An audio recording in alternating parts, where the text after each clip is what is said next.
ពេជ្រសម្បត្តិពិតជាចាញ់បច្ចេកទេសរបស់កីឡាករសុកធីពិតមែនបងប្អូនសុកធីបានខ្លាយទៅជាម្ចាស់ខ្សែក្រវ៉ាត់ប្រភេទទម្ងន់60គីឡូក្រាមការប្រកួតធ្វើឡើងនៅស្ថានីយទូរទស្សន៍ហងមាស HD TV ទើបតែបញ្ចប់មុននេះទេហើយយើងរកឃើញកីឡាករដែលឈ្នះរកឃើញកីឡាករដែលចាញ់ពេជ្រសម្បត្តិគឺជាកីឡាករដែលមានកម្លាំងខ្លាំងប៉ុន្តែគាត់នឹងស្ទើរបច្ចេកទេសដល់ឡែកសុកធីបើគាត់មានបច្ចេកទេសល្អហើយជំហររបស់គាត់មើលទៅមាំទោះបីជាកម្លាំងរបស់គាត់មិនអាចប្រៀបផ្ទឹមជាមួយនឹងពេជ្រសម្បត្តិបានមែនប៉ុន្តែបច្ចេកទេសគាត់គឺអាចយកមកប្រើការអាចយកមកតតាំងជាមួយពេជ្រសម្បត្តិបានរហូតប្រកួតគ្នាបាន5ទឹកហើយជាលទ្ធផលគឺសុកធីជាអ្នកឈ្នះបាទសុកធីកម្លាំងមិនសូវប្រមាណប៉ុន្តែគាត់មានបច្ចេកទេសរួមផ្សំ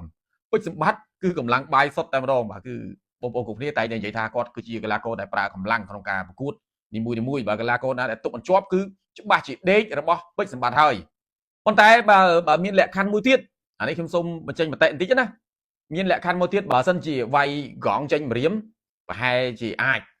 ពិបាករបស់ពេជ្រសម្បត្តិវិញណាអានេះបើតាមខ្ញុំមើលទៅយ៉ាងណាក៏សូមសរសើរដល់ទឹកចិត្តនៃកីឡាករទាំងពីរបាទឈ្នះចាញ់គឺដោយស្មារតីកីឡាគឺបញ្ចប់ទៅដោយទទួលលទ្ធផលរបស់ចៅក្រមដែលបានកាត់សេចក្តីនេះទើបស័ក្តិសមជាកីឡាករគុណខ្មែរដល់គំរូសម្រាប់កីឡាករទាំងពីរអ្នកដែលមករងមកសូមសរសើរទាំងកីឡាករពេជ្រសម្បត្តិទាំងកីឡាករសុកធី